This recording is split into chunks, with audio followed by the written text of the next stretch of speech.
These are the 5 biggest bench mistakes that I made so you don't have to.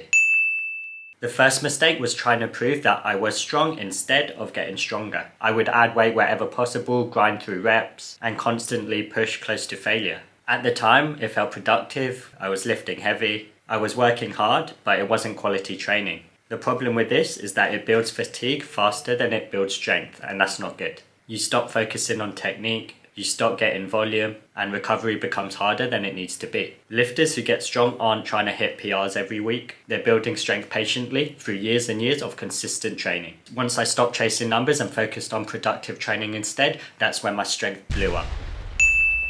For a long time I thought bench was all about chest, shoulders and triceps, but I was wrong. Big mistake. A strong bench starts with a stable base. If your upper back is weak, you lose tightness, your bar path becomes inconsistent, and heavy weights feel much heavier than they should. Once I started doing things like face pulls and rows and really focusing on my upper back, bench immediately became more stable. I could stay tighter during heavier sets, I could control the descent better, and I could transfer more force to the bar more efficiently. A lot of people try to build a bigger bench while completely neglecting the thing that supports it. Don't be that person. We're only 2 mistakes in, but I'm sure you're guilty of at least one of them. The next 3 are even worse, and one is probably the main reason why you're stuck.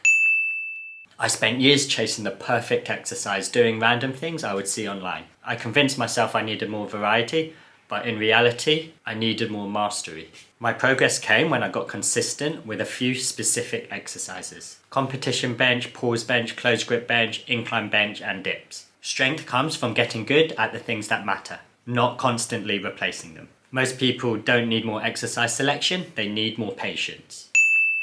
For a long time, each rep I did was a touch and go, and that hides weakness. You bounce the bar, rely on momentum, but pause bench exposes everything. When I first started pausing, I realized my strength off my chest wasn't nearly as good as I thought it was, and my strength dropped. But over time, my strength improved. My pause bench got better, and with that, so did everything else. If you want a bigger bench, you can't ignore pause bench.